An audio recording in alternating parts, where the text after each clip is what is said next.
하나님께서 오늘 저와 여러분에게 주시는 말씀 마가복음 13장 3절부터 5절까지 말씀입니다. 저와 여러분 하나님의 말씀 앞에 다 같이 일어나겠습니다. 하나님을 존중히 여깁니다. 그 마음을 우리 말씀 앞에 일어서는 것으로 함께 표현했습니다. 그 마음으로 우리 함께 한 목소리로 읽겠습니다. 시작. 예수께서 올리브산에서 성전을 마주보고 앉아 계실 때에 베드로와 야고보와 요한과 안드레가 따로 예수께 물었다. 우리에게 말씀해 주십시오. 이런 일이 언제 일어나겠습니까? 또 이런 일들이 이루어지려고 할 때에는 무슨 징조가 있겠습니까? 예수께서 그들에게 말씀하셨다. 누구에게도 속지 않도록 조심하여라. 아멘. 따라서 하겠습니다. 예수님 부활하셨습니다. 오순절을 기다립니다. 우리 앞뒤 좌우로 예수님 부활하셨습니다. 오순절을 기다립니다. 저는 이렇게 거의 한 달 가까이 미국에 따로 있었지만 여러분들과 함께 오순절을 기다리면서 기도해 왔습니다. 우리 예수님 부활하셨고요. 저와 여러분은 오순절 성령님의 역사를 이미 우리가 경험했지만 공동체적으로 임하는 오순절의 역사를 간절히 함께 기도하며 기다리고 있습니다. 우리 다 같이 오늘 본문의 말씀 마가복음 13장 1절과 2절 말씀을 함께 한번 읽어보겠습니다. 시작. 예수께서 성전을 떠나가실 때에 제자들 가운데서 한 사람이 예수께 말하였다. 선생님 보십시오. 얼마나 굉장한 돌입니까? 얼마나 굉장한 건물들입니까? 예수께서 그에게 말씀하셨다. 너는 이 큰 건물들을 보고 있느냐? 여기에 돌 하나도 돌 위에 남지 않고 다 무너질 것이다. 여러분, 우리는 아직까지도요, 고난주간의 화요일에 있습니다. 고난주간의 화요일, 예수님께서 십자가를 향해서 가시던 그 여정 한가운데에 당시 권력자들이죠. 헤롯 왕, 사두개파 사람들, 그리고 또 바리새파 사람들, 아주 이들의 거센 도전을 통과하셨습니다. 물론 예수님께서 그 도전을 아주 시원하게 제압하시기는 하셨지만 이것이 얼마나 살벌한 상황이었는지 제자들은 그것을 잘 몰랐던 것은 아닌가, 이런 생각이 들 정도로 제자들의 마음이 금방 성전의 화려함에 빼앗겨버리고 만 것을 저와 여러분들이 보게 됩니다. 그들은 여전히 예수님의 십자가의 죽음은 상상조차 하지 못하고 예수님께서 다윗의 자손 메시아로서 성전의 화려함처럼 빛날 이스라엘의 영광을 회복해 주실 것을 기대하는 그 기대가 지금 뼛속까지 가득 차 있다는 그런 느낌이 들지 않습니까? 그런 제자들을 향해서 예수님의 마음은 얼마나 한편으로 안타깝고 답답하고 속상했을까요? 그런 제자들에게 예수님께서는 이 화려한 성전이 돌 하나도 돌 위에 남지 않게 될 것이다. 그렇게 철저하게 파괴될 것이다. 예언하십니다. 사실 예수님의 이 예언의 말씀은 문자 그대로 다 이루어졌습니다. 예수님께서 이 말씀을 하시고 난 뒤 한 40년쯤 뒤에 유대인들이 독립을 시도하면서 로마의 반기를 들게 되지요. 그리고 로마의 군대가 예루살렘으로 진격을 해서 2년이 넘도록 예루살렘 성을 포위를 하게 돼요. 그래서 그 속에 있는 수많은 사람들이 굶어 죽습니다. 마침내 예루살렘이 함락되고, 그리고 문자 그대로 돌 위에 돌 하나도 남지 않도록 그 화려했던 성전을 완전히 철저하게 파괴하는 그런 일이 AD 70년에 일어나게 되었습니다. 물론 제자들은 예수님께서 이 말씀을 하실 당시에 정말 이런 일이 일어날 것이라고는 아마 상상조차 못했을 것입니다. 그러나 유대인들에게 성전이 파괴된다는 것은 청천벽력과 같은 그런 말입니다. 이미 성전이 2번이나 파괴되었고 그 아픔을 역사 속에 경험했습니다. 그런데 지금 이분은 메시아다, 우리에게 이 성전의 화려함보다 더 아름다운 이스라엘의 영광을 회복할 거다, 이렇게 믿고 있는데, 근데 예수님께서 이스라엘 나라의 회복이 아니라 또 돌 하나도 돌 위에 남지 않을 만큼 그렇게 성전까지 철저하게 파괴되는 그런 고통의 시간, 고난의 시간이 찾아올 것이다. 여러분, 이렇게 예수님께서 말씀하시니까 여러분, 제자들은 얼마나 황당하고 얼마나 허망하고 얼마나 듣기 싫은 말이었겠는가, 이런 생각을 해보게 됩니다. 지금 저와 여러분이 다음 교회에 오순절이 임하기를 여러분 간절히 기도하고 있지 않습니까? 그런데 다음 교회에 오순절이 임하면, 하나님의 은혜가 임하면 어떤 일이 저와 여러분 가운데 일어날 것이라고 기대하고 계십니까? 우리 가운데 오랫동안 절실했던 문제들이 해결되어지고, 오랜 질병이 떠나가고 오래된 경제적인 그런 위기와 문제, 관계적인 문제들이 다 해결되고 영혼구원의 역사가 왕성하게 일어나고 목장과 교회에 생기가 돋고 그래서 부흥이 일어나고 뭐 그런 좋은 일들이 일어날 것을 기대하면서 여러분 다음 교회 오순절을 위해서 기도하고 계시지 않습니까? 그런데 만약에 예수님께서 그런 저와 여러분에게 아니다. 지금 우리에게 펼쳐진 상황은 조금 더 나아지지 않을 거다. 오히려 지금보다 더 철저하게 더 고통스럽고 더 힘든 상황이 찾아올 거다. 다시 일어날 수 없을 것처럼 보일 만큼 그렇게 파괴될 거다. 그렇지만 너희들은 이 오순절을 통해서 그것을 넉넉하게 이겨낼 수 있는 새 힘을 얻게 될 것이다. 여러분 만약에 그렇게 예수님께서 말씀해 주신다면 아멘 하시겠어요? 누구십니까? 그죠? 아마 그렇게 예수님께서 말씀해 주신다면 아마 우리 마음이 좀 두려움과 참담한 마음이 밀려오지 않을까 그런 생각을 해보게 됩니다. 제자들이 그랬을 것 같아요.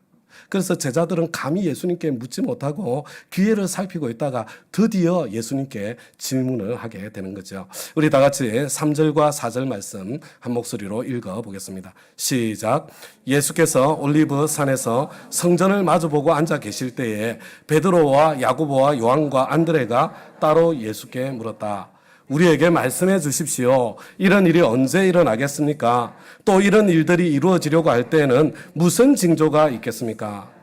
지금 제자들은 언제 이런 일이 일어날 것인지 그 때와 그리고 그 일이 일어나기 전에 어떤 징조가 있을지 지금 때와 징조에 대해서 예수님께 질문하고 있습니다.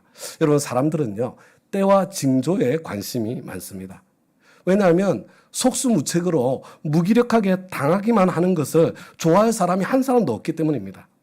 마치 하나님의 심판의 날 종말의 때에도 마치 인간들이 때와 징조만 알고 있으면 대책을 세울 수 있을 것이라고 그렇게 생각하고 있는 것 같습니다. 기억하시는 분들은 기억하시겠지만 지금부터 한 30년쯤 전이지요. 1992년은 종말론이 판을 치던 해였습니다. 1992년 10월 28일 휴거가 일어난다. 이런 신앙을 가진 사람들이 아주 판을 쳤습니다. 여러분 휴거라는 말이 그 당시에 굉장히 유행을 했었는데 사실 휴거라는 단어는 성경에도 없는 단어이고 당시 사전에도 없던 단어입니다. 휴거라는 말의 그냥 한자의 뜻은 그냥 이끌어간다, 데려간다 그 정도의 의미가 있는 한자입니다. 데살로니가전서 4장 16절과 17절에 마지막 때에 종말의 때에 대해서 말씀해 주시는 말씀이 있습니다. 예수님께서 다시 오실 때에 마지막 심판의 때에 먼저 죽은 신자들이 먼저 부활하는 사건이 일어나게 될 것이고 그 다음에 그렇게 부활한 신자들과 그때까지 살아있는 신자들이 함께 구름 속으로 이끌려 올라가서 공중에서 주님을 영접하게 될 것이다. 성경이 그렇게 말씀해주고 있거든요. 여기서 이끌려 올라가는 사건을 휴거라는 단어로 표현한 것입니다. 사람들이 입고 있던 옷이나 안경이나 구두는 그대로 남겨두고 정발하는 것처럼 믿는 사람들이 순식간에 사라지는 그런 들림을 받는다. 그런 휴거가 일어난다. 이런 신앙을 가진 사람들이 있었어요. 그 사람들이 다미 선교회라는 그런 단체를 조직했습니다. 다가올 미래를 대비하라. 여러분 그래서 다미 선교회 저와 여러분을 포함해서 그 당시를 살았던 신자치고 이 다미 선교회의 영향을 받지 않은 사람 크든 작든 영향을 받지 않은 사람 제 생각에는 거의 없을 것 같습니다. 이 사람들은 예수님께서 오신다고 그들이 계산해서 주장했던 그날 밤 그 시간에 휴거되지 못하고 남겨질 불쌍한 사람들을 위해서 그래도 뭔가 자료를 남겨주기 위해서 이 사람들이 다미선교회 회관에 모여서 비디오 카메라를 켜놓고 그리고 기다렸습니다. 많은 언론에서도 회관 주위에 카메라를 설치하고 실시간 중계를 했습니다. 드디어 그 시간이 되었습니다. 그런데 아무 일도 일어나지 않았습니다. 혹시 시간을 잘못 계산한 것인가 더 기다렸습니다. 그런데도 아무 일도 일어나지 않았습니다. 여러분 바로 이 사건 때문에 예수님께서 다시 오신다는 바로 우리의 그 믿음이 웃음거리가 되고 말았습니다. 그리고 그 이후로 믿는 사람들 가운데서도 예수님의 재림에 대한 기대가 확 사라져버린, 확 줄어들어버린 것을 부인하지 않을 수 없을 것입니다. 여러분, 근데 참 놀랍게도 그래서 하나님의 말씀대로 역사가 전개되고 펼쳐져 가고 있는 것 같습니다. 여러분, 베드로후서 3장 3절과 4절에 이런 말씀이 있습니다. 우리 다 같이 한번 읽어보겠습니다. 시작. 여러분이 무엇보다 먼저 알아야 할 것은 이것입니다. 마지막 때에 조롱하는 자들이 나타나서 자기들의 욕망대로 살면서 여러분을 조롱하여 이렇게 말할 것입니다. 그리스도가 다시 오신다는 약속은 어디 갔느냐? 조상들이 잠든 이래로 만물은 창조 때부터 그러하였듯이 그냥 그대로다. 여러분, 예수님께서 다시 오실 것이라는 재림신앙은 조롱거리로 전락해버리고 말았습니다. 많은 신자들에게 그냥 교리로 전락하고 말았습니다. 그래서 예수님, 성경대로 예수님께서 오실 때가 지금 더 가까워진 것입니다.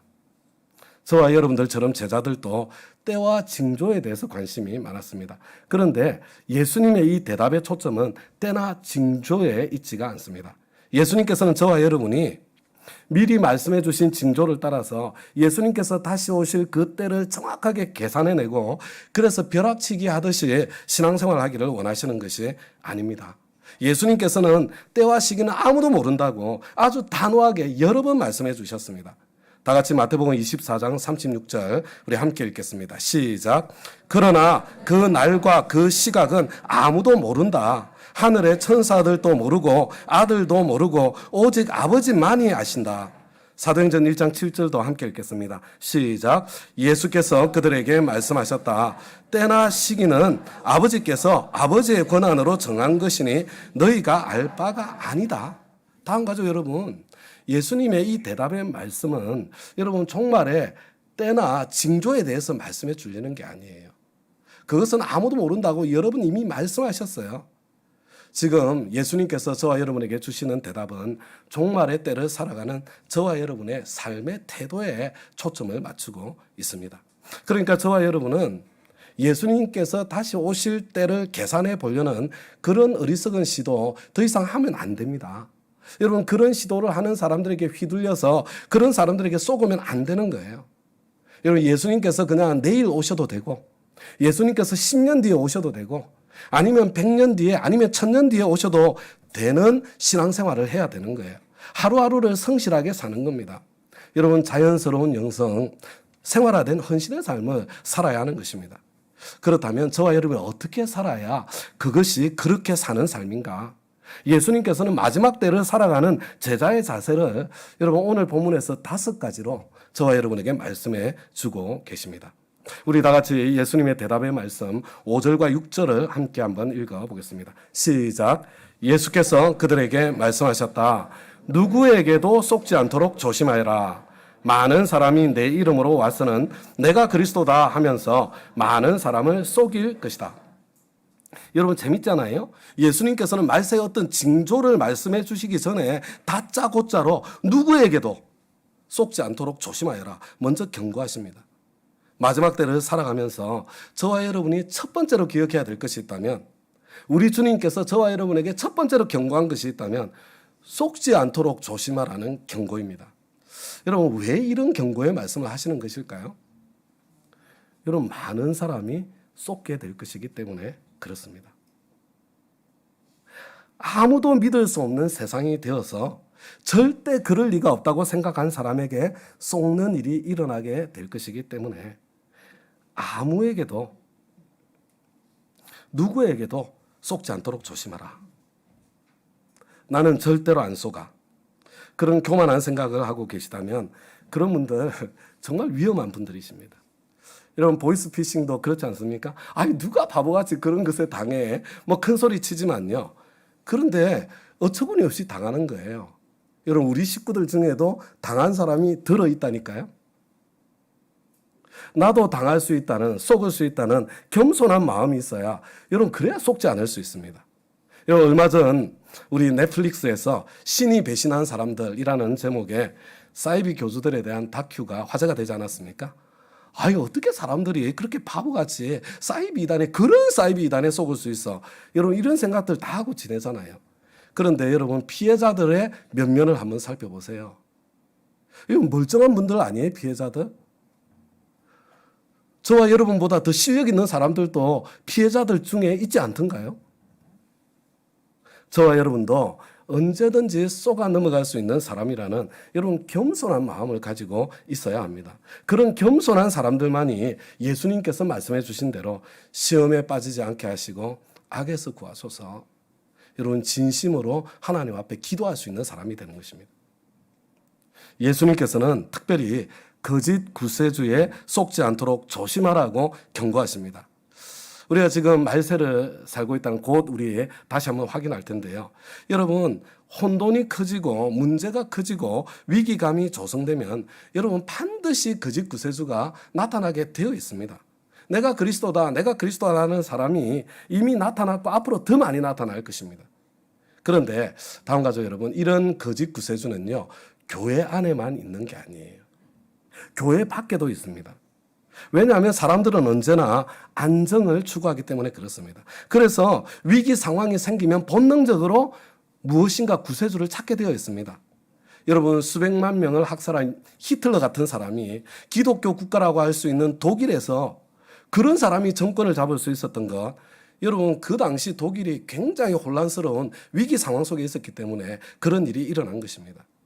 우리가 위기 상황에 처할 때는요, 여러분 이 판단력도 흐려지고요, 내가 너의 문제를 해결해주고 너를 위기 상황에서 구출해주겠다는 이런 가짜 구세주가요 주위에 그냥 들끓게 되어 있다니까요. 역사 가운데 항상 이런 사람들이 있었습니다. 그런데 다음 가족 여러분, 어떤 사람들이 가짜 구세주인가? 하나님 없이도 유토피아가 형성될 수 있고, 하나님 없이도 우리가 행복할 수 있고, 하나님 없이도 풍요를 누릴 수 있다고 주장합니다. 여러분, 이게 가짜 메시아들의 특징입니다. 저는 그런 메시아들은 반드시 실패한다는 것을 알고 있습니다. 여러분, 왜냐면요, 의사 선생님들이 치료를 할 때도 진단이 정확해야 정확한 치료를 할 수 있는 거 아닙니까? 진단부터 틀리면 어떤 처방을 해도 소용이 없는 것입니다. 그런데 저와 여러분의 문제가 무엇입니까? 우리 인류가 위기 상황에 처한 근본 이유가 무엇입니까? 여러분, 그 근본 이유는 다른 것이 아니라 바로 우리의 죄입니다. 인간의 죄의 문제가 해결되지 않고는 이 인생의 문제는 해결될 수 없는 것입니다. 죄의 문제가 해결되지 않고서는 참된 행복과 온전한 사회 이룰 수 없습니다. 여러분, 그런 유토피아는 세워지지 않는 것입니다. 우리의 근본 문제가 죄이기 때문에 죄 문제를 덮어두고서 이상적인 사회, 이상적인 나라를 약속하고 풍요를 약속하고 행복을 약속하는 것은 여러분 다 가짜라는 거 그거 알 수가 있는 것입니다. 여러분, 죄의 본질이 무엇입니까? 하나님 없이 살겠다는 것입니다. 하나님 없이 살겠다는 것, 아노미아, 무법이 바로 죄의 본질입니다. 우리의 문제는 우리 삶 가운데에 하나님이 빠졌기 때문이에요. 우리의 삶 가운데 하나님을 밀어냈기 때문에 위기가 찾아오는 겁니다. 이것이 정확한 진단인데, 이런 진단에 기초하지 않고 하나님 없는 처방을, 그 하나님 없는 문제 해결을 약속하는 그런 가짜 구세주에 절대로 속지 마라, 그런 말씀이에요. 여러분, 우리가 그리스도인들이 정치에 관심을 가져야 되는 건 사실이죠. 그런데 제가 가만히 보니까요, 우리나라에서는 정치에 지나치게 열광적인 분들이 적지 않으신 것 같습니다. 특정 정치인에게 확 빠져가지고 어떤 특별한 기대를 걸고 계신 분들을 보면 저는 때때로 좀 이렇게 안타까울 때가 있습니다. 그래서 정도가 심해져가지고 정치적인 입장이 다른 사람들을 미워하고 적대시하기까지 하는 그런 분들, 같이 예수 믿는데도 정치적인 입장이 다르다고 서로 미워하고 갈등하고, 이런 상황까지 보면요, 그냥 안타까운 마음이 확 밀려옵니다. 물론 꽤 괜찮은 정치인들도 있다고 생각합니다. 저도 그분들이 주장하고 펼치는 그런 꿈이 이루어지기를 바라고 있습니다. 우리나라가 좀 더 잘 사는 세상이 되었으면 정말로 좋겠습니다. 그러나 저는 잘 안 될 것이라고 생각합니다. 여러분, 사람이 변하지 않으면 안 되는 겁니다. 인간의 죄 문제가 해결되지 않고서는 아무리 법을 바꾸고 아무리 제도를 바꾸고 아무리 사람을 바꾸어도 여러분 안 되게 되어 있습니다. 그래서 저와 여러분, 하나님 없는 행복을 약속하고 하나님 없는 풍요를 약속하고 하나님 없는 이상사회를 약속하는 그런 사람들에게 속지 마시기 바랍니다. 가짜 구세주 중에 하나입니다. 여러분, 한때 과학이 하나님 없이도 인간들에게 풍요와 행복을 가져다 줄 수 있을 것으로 그렇게 기대했던 시대가 있었습니다. 여러분, 이것도 가짜 메시아입니다. 속으면 안 됩니다. 여러분, 지금 과학이 지금 어디까지 발전했어요? 인공지능의 시대에 지금 저와 여러분이 지금 발걸음을 내딛고 있지 않습니까? 여러분, 행복하세요? 불안하세요? 죄의 문제가 해결되지 않고 여러분, 죄인의 손에 들려진 있잖아요. 이 기술이라는 거 얼마나 두려운지 모릅니다. 여러분, 참선도 좋고 요가도 좋은 것입니다. 그러나 하나님 없이 우리에게 평화와 행복을 약속한다면 그러면 그때는 가짜라는 것을 아셔야 됩니다. 조심해야 됩니다. 인간 문제의 중심에는 죄가 있기 때문에 이 죄의 문제를 해결해 주신 예수님만이 우리 인생의 문제를 해결해 주실 수 있습니다. 이 죄의 문제를 해결해 주신 예수님만이 우리에게 참된 행복의 길을 열어줄 수 있습니다. 우리 죄의 문제를 해결해 주신 예수님만이 저와 여러분이 처해 있는 공경에서 저와 여러분을 건져내실 수가 있는 것입니다. 저와 여러분, 제각각 문제를 안고 살아가고 있지 않습니까? 지금 어떤 문제를 가지고 실험하고 계십니까? 지금 한번 생각해 보세요. 지금 내가 이 인생의 문제를, 그 문제를 지금 내가 무엇을 붙잡고 해결하려고 지금 노력하고 있나? 나 자신을 한번 돌아보세요. 답이 하나님입니다. 여러분, 만약에 그렇지 않다면요, 지금 오답을 쫓아가고 있는 것입니다. 그러면요, 안 되게 되어 있습니다. 여러분, 질병 한번 생각해 보세요. 의사가 고치고 약이 고치는 거 아닙니다. 여러분, 내가 어떤 의사를 만나고 그 의사가 어떤 약을 처방하느냐에 따라 결과가 다 달라지잖아요. 내가 어떤 의사를 만나게 될지, 내가 어떤 약을 처방받게 될지, 여러분, 그건 내 마음대로 되는 거 아닙니다. 궁극적으로 하나님께서 개입하셔서 하나님께서 고치시는 거예요. 여러분, 우리 부부의 문제도 상담자가 해결해 주는 것이 아닙니다. 근본적으로 하나님께서 해결해 주십니다. 우리 자녀들도요, 내가 애쓰고 잔소리한다고 되어지는 것이 아닙니다. 근본적으로 하나님께서 해주셔야 합니다. 모든 구원은 하나님께로부터 오는데, 모든 도움은 하나님께로부터 오는데, 우리가 이것을 잊어버리고 하나님이 아닌 것에서 행복을 찾거나 문제 해결을 찾거나 애쓰고 계신 분들, 지금 내가 쏟고 있구나, 그것을 깨달으시고 지금 이 시간 이후로 방향을 딱 바꾸시기를 부탁드립니다. 진짜 나에게 구원을 주실 수 있는 예수님과 하나님께로 방향을 확실하게 바꾸시는 그런 저와 여러분이 되시기를 우리 주님의 이름으로 부탁드립니다. 여러분, 계속해서 예수님께서 대답하십니다. 7절과 8절 말씀을 한번 읽어보겠습니다. 시작.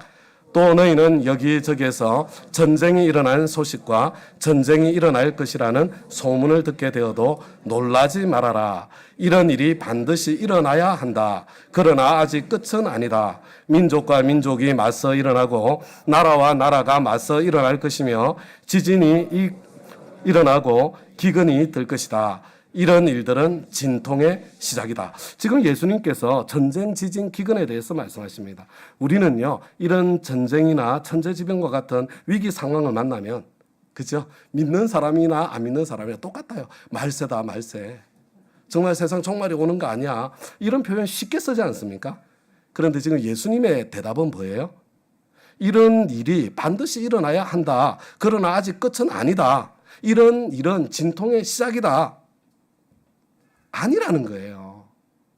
그래서 성경을 전문적으로 연구한 신학자들의 결론은요, 성경이 말씀하고 있는 이 말세는 그냥 어느 특정한 시간대가 아니고 예수님께서 부활 승천하시고 난 그 후부터 예수님 다시 오실 때까지 이 전체를 말세라고 이야기하는 거예요. 그래서 저와 여러분은요, 지금 태어날 때부터 말세를 살고 있는 겁니다. 그렇다면 저와 여러분, 이 마지막 때를 어떤 자세로 살아야 할까요? 아까 말씀드렸죠. 예수님께서 내일 오셔도 되고 10년 뒤에 오셔도 되고 100년 뒤에 1000년 뒤에 오셔도 상관없는 그런 삶. 여러분, 하루하루를 성실하게 신앙생활하는 거예요. 여러분, 자연스러운 영성, 생활화된 헌신의 삶을 사는 겁니다. 그리스도인의 삶은요, 원래 전사처럼 살 수 없는 거예요. 평생 살아가야 될 삶의 길이기 때문에. 그러면 어떻게 사는 것이 그렇게 사는 것인가? 여러분, 첫째가 뭐였습니까? 첫째가 속지 말아라. 그런 위기 상황을 만날 때에 가짜 구세주들에게 속지 말아라. 하나님 없는 평화, 하나님 없는 번영, 하나님 없는 안정, 하나님 없는 행복을 약속하는 것은 무엇이든지 가짜라는 것을 알아라. 위기 상황을 만나면 만날수록 하나님께만 매달려라. 하나님밖에 없다. 이게 첫 번째. 그리고 둘째로 놀라지 말아라. 놀라지 말아라. 전쟁과 지진과 기근이 일어난다고 그것은 말세가 시작되었다는 뜻일 뿐이지 반드시 종말이 가까웠다는 그런 뜻은 아니라는 것입니다. 예수님께서 지금 말씀하시는 것은 여러분 말세가 되면 될수록 여러분 전쟁과 지진의 빈도가 점점점 높아지고 기근이나 이상기후와 같은 자연재해가 점점점 더 심해지고 이런 현상이 점점점 더 가속화되면서 여러분 마침내 예수님께서 다시 오시는 그날이 오게 된다. 이런 말씀이잖아요. 그런데 저와 여러분의 문제가 뭡니까? 지금 저와 여러분이 바로 그런 현상을 구체적으로 경험하고 있다는 것이 사실은 문제가 되는 거죠. 어떤 분들이 이제 역사적인 기록을 자세히 살펴보았는데 전쟁의 빈도가 옛날에 비해서 지금 훨씬 더 많아졌다. 뭐 그런 보고를 하지요. 거기다가 지금 우크라이나, 러시아가 전쟁 중에 있지 않습니까? 여러분 드론과 같은 신무기가 전쟁의 판도를 어떻게 바꾸는지 보이잖아요. 그런데 거기다가 생화학 무기나 아니면 뭐 독극물이나 아니면은 핵탄두나 이런 거라도 장착하게 된다면 정말 무슨 일이 생길까 이거. 불안 마음이 밀려오죠. 그런데 예수님께서 지금 말씀하시는 거는요. 이런 상황이 점점점 더 심해지는 거 그거 당연한 것이니까 무슨 이상한 일이나 당하는 것처럼 그것 때문에 놀라지 말라는 것입니다. 또 어떤 분들은 지진에 대한 역사적인 기록을 쭉 찾아 살펴보니까 지진의 빈도수가 엄청나게 지금 증가하고 있는데 지진의 강도도 과거와 비교할 수 없을 정도로 지금 커지고 있는데 전혀 지진 때라고 보이지 않았던 그런 지역에서까지 지금 지진이 일어나고 있다. 그걸 이제 또 이 자료를 가지고 보여주잖아요. 지진의 안전지대라고 생각했던 우리나라도 이제 더 이상 지진의 안전지대가 아니구나 생생하게 느끼고 있지 않습니까? 즉 예수님께서 무슨 말씀하시는 거예요? 이런 현상이 일어나는 건 당연한 것이니까 그것 때문에 놀라지 말라는 거예요. 여러분 기근도 가뭄도 마찬가지입니다. 전 지구적으로 지금 가뭄이 일어나고 있습니다. 식량을 생산해내는 능력이 인구 증가를 따라가지 못하고 있습니다. 그러나 지금 예수님께서 지금 말씀하시려고 하는 것은요. 이와 같이 전쟁의 소식이 있고 지진의 소식이 있고 자연재해의 소식이 들려온다고 하더라도 이것을 근거로 위기감을 심어주고 불안감을 심어주는 그런 사람이 있으면 조심하라는 거예요. 그게 가짜 메시아들이 하는 거거든요. 그런 사람에게 속지 말라는 겁니다. 당연한 것이니까 놀라지 말라는 것입니다. 이런 일은 반드시 일어나야 된다. 그러나 아직 끝이 아니다. 이런 진통의 시작이다. 시작일 뿐이다. 이렇게 말씀하셨죠. 그리고 난 뒤에 예수님께서 이 말씀을 하시면서 진통이라는 단어를 사용하고 있지 않습니까? 여러분 제가 직접 아기를 낳지 않아서 잘 모르지만요. 아기를 낳을 때 진통이 찾아오죠. 그렇죠? 처음에는 그냥 작은 진통이 아주 가끔 찾아옵니다. 그런데 시간이 가면 갈수록 진통이 점점 더 이렇게 빨리 찾아오게 되고요. 진통의 강도도 점점 커지게 되는 거죠. 그러다가 아주 간격이 막 급해지고 그다음에 통증도 견딜 수 없을 만큼 극에 달할 때 여러분 그때 응애하고 새 생명이 탄생하게 되잖아요. 예수님 말씀대로 지금 전쟁의 소식과 기근과 천재지변이 여러분 실제로 점점 가속화되고 있어요. 점점 빈도수가 커져가고 있습니다. 지금 이게 무엇을 의미하는 것입니까? 여러분 예수를 믿는 저와 여러분에게는 이것이 세상의 끝이 조금 더 가까웠다. 그런 뜻도 되지만요. 동시에 예수님께서 다시 오셔서 구원하실 때가 더 가까워졌다. 여러분 그것도 의미하지 않습니까? 그렇기 때문에 저와 여러분은 놀라거나 두려워할 필요가 없다는 거예요. 그래서 우리 기독교인들은요. 하나님을 믿고 예수를 믿는 사람들은 여러분 어떤 상황 속에서도 깜짝깜짝 놀라면서 두려운 가운데 살 이유가 없습니다. 코로나 이후로 이 경제가 어디로 가는 것인가? 지금 이것이 해결될 문제인가? 아니면 앞으로 계속 반복될 또 다른 그런 이렇게 전염병이 또 찾아올 것인가? 또 환경오염의 문제는 어떻게 되는가? 오존층이 파괴되고 지구 온도가 높아지고 북극, 남극 빙하가 녹아내리고 해수면이 점점 올라가고 여러분 사실 이것들 있잖아요. 다 과학적으로 확인된 사실이잖아요, 사실. 그렇다면 앞으로 지구는 어떻게 될 것인가? 여러분 지금은요 이제 사상으로 전쟁하는 거 거의 없어진 것 같습니다. 성경이 말씀한 대로 민족과 민족이 나라가 싸우고 있죠. 그런데 만약에 어떤 미친 사람이 권력을 잡고 핵무기를 통제할 수 있는 그런 권력자가 만약에 미친 짓을 하게 된다면 그러면 어떤 일이 일어나게 될 것인가? 지금 당장에 푸틴을 보면서 김정은을 보면서 그런 두려움을 갖고 있지 않습니까? 사실 말세를 살고 있는 저와 여러분이 일상에 묻혀서 살면 너무 바쁘니까 그냥 잊어버리고 살 수 있지만 한 걸음만 물러서서 이 세상을 바라보고 지구 전체를 보면 여러분 염려가 절로 밀려오는 그런 시대를 살고 있는 거예요, 있는 거.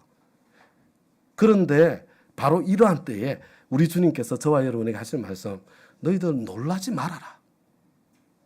왜요? 우선은요, 이거 반드시 일어나야 될 일이 일어나고 있는 것이기 때문에 놀랄 필요가 없고요.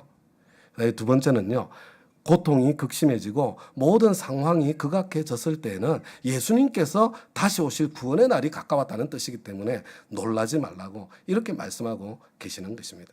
그러니까 저와 여러분이 여러분 좀 우리 주위 사람들이 이 세상이 지금 어떻게 되는지 모르겠어. 세상 살기가 점점점 힘들어서 호들갑을 떨 때에 근심 걱정 염려하고 불평할 때에 여러분 같이 섞여서 불평하는 거 그 그리스도인의 모습 아니에요. 그냥 가만히 그냥 계시기 바랍니다. 여러분 그냥 그렇게 되게 되어 있는 거예요.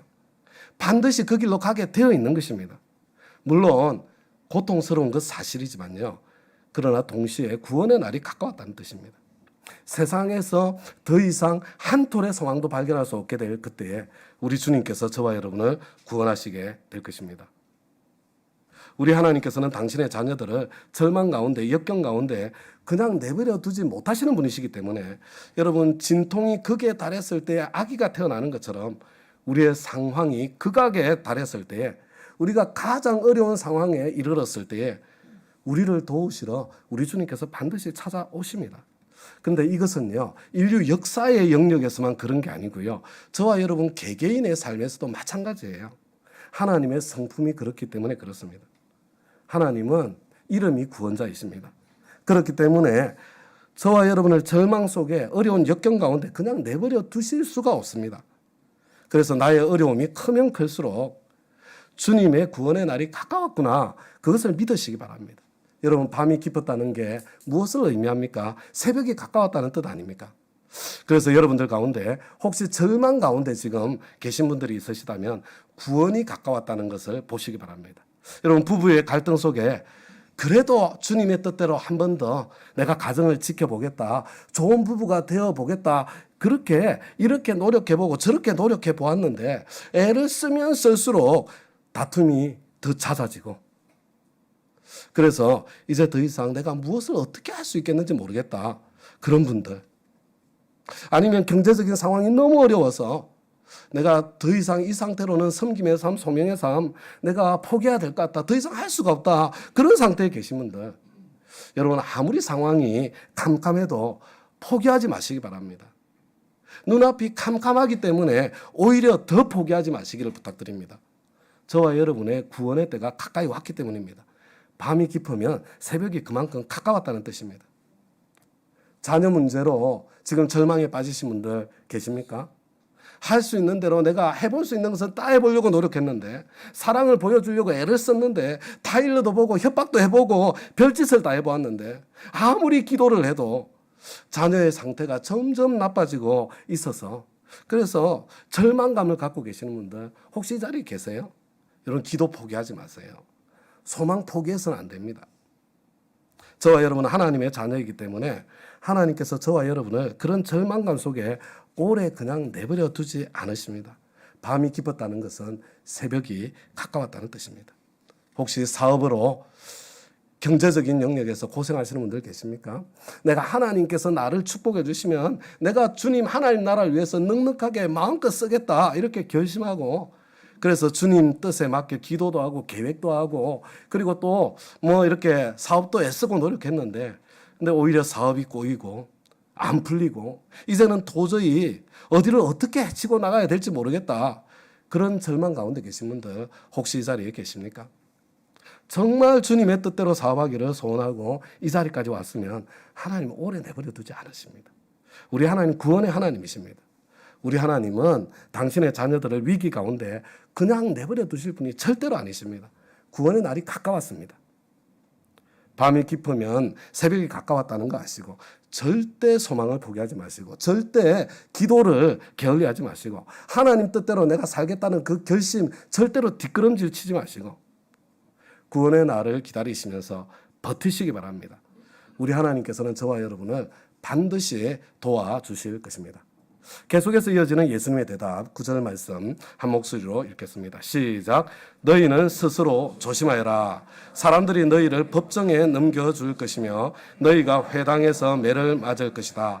또 너희는 나 때문에 총독들과 임금들 앞에 서게 되고 그들에게 증언할 것이다. 여러분 스스로 조심하여라 이렇게 말씀하고 있잖아요. 근데 제가 아무리 성경을 읽어봐도 뭘 조심하라는 뜻인지를 모르겠어요.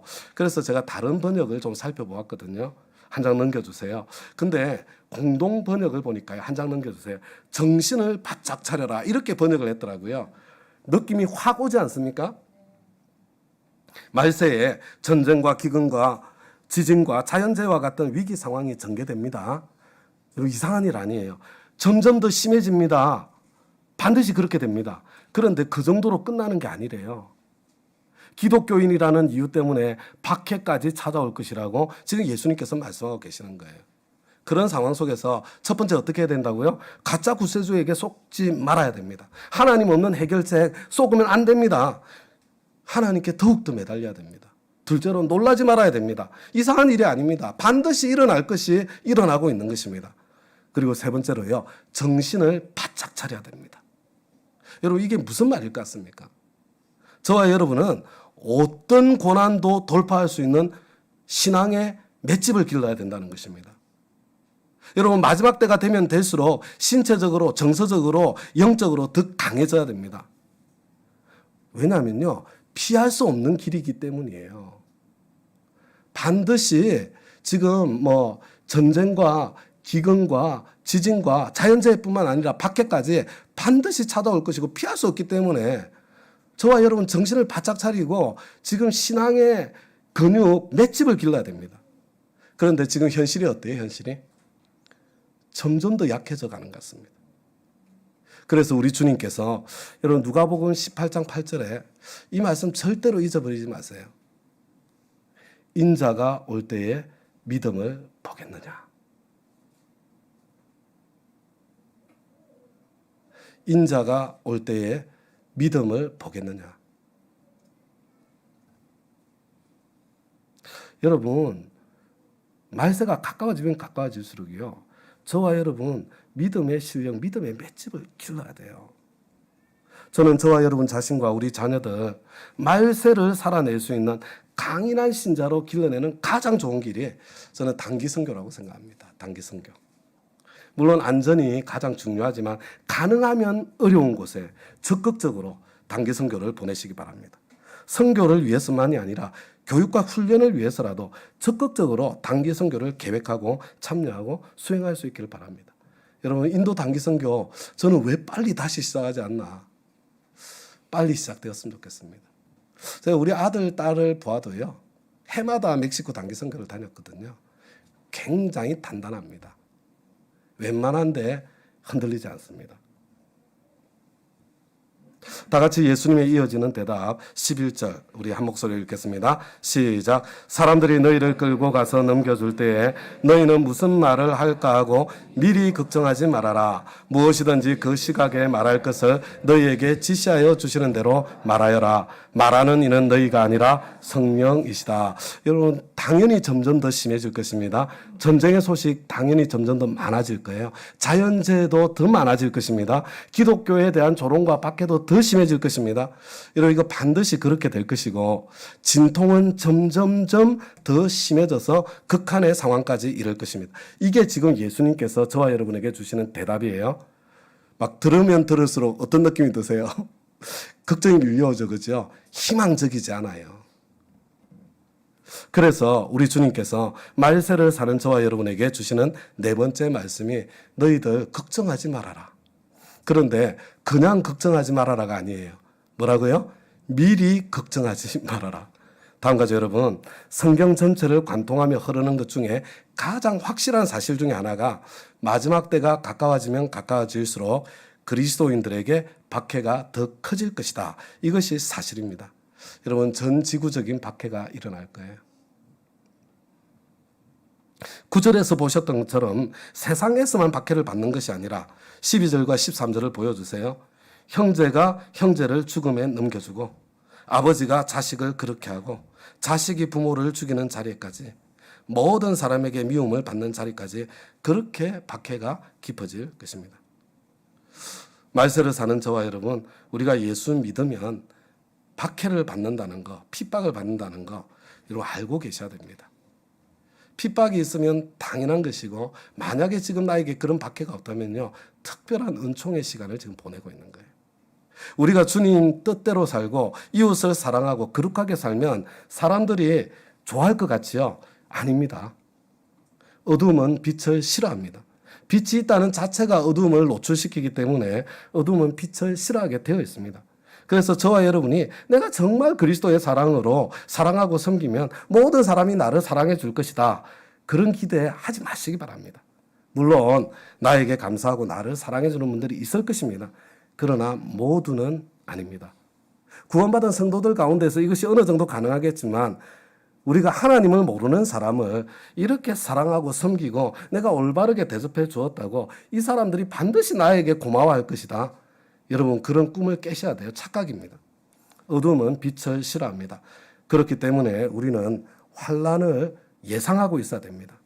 경우에 따라서는 형제가 형제를 죽음에 넘겨주고 아버지가 자식을 그렇게 하고 자식이 부모를 거슬러 부모를 죽인다. 정말 처참하게 들리지만 여러분, 우리가 말세에 살고 있기 때문에 이미 이런 일이 일어나고 있습니다. 여러분, 이슬람권, 힌두권, 명예살인 뭐 이런 거 심심치 않게 들려오지 않습니까? 근데 여러분, 어떤 생각이 드세요? 그런 시대가 지금도 버티기, 견디기 힘든데 그런 시대가 닥쳐왔을 때 내가 그것을 이겨내고 살아낼 수 있을까? 우리 자녀들이 그것을 버텨낼 수 있을까? 여러분, 막 걱정이 밀려오지 않습니까?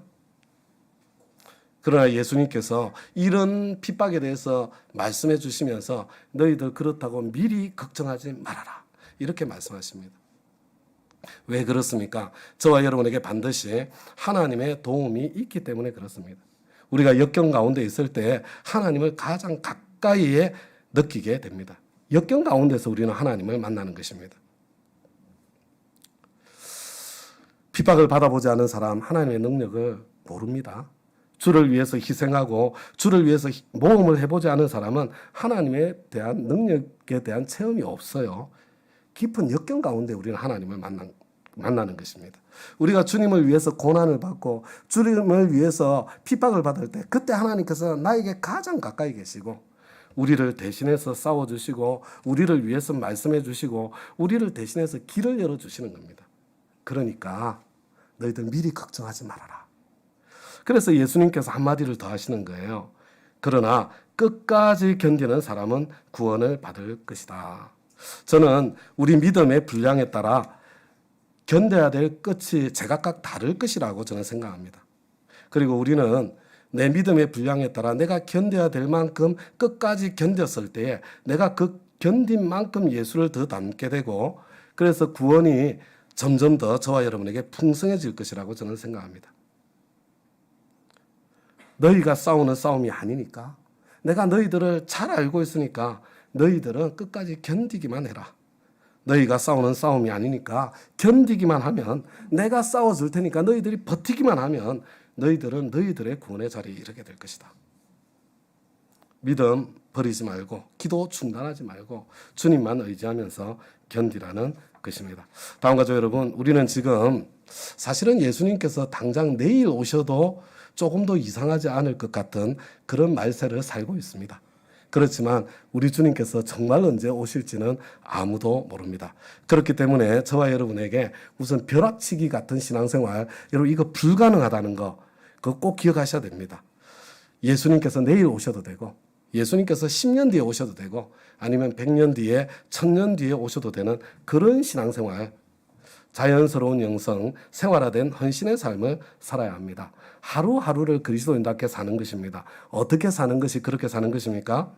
저와 여러분, 여러 가지 전쟁의 소식, 기근의 소식, 지진의 소식이 들려도, 자연재해가 점점 더 심해져도, 주님을 섬기는 신앙 때문에 박해가 찾아와도 아무도 나를 알아주지 않고 모든 사람이 나를 미워하는 그런 지경에까지 이르러도, 그렇게 될수록 첫 번째 뭐라고요? 하나님 없는 문제 해결을 약속하는 가짜 구세주에게 속지 않도록 조심해라.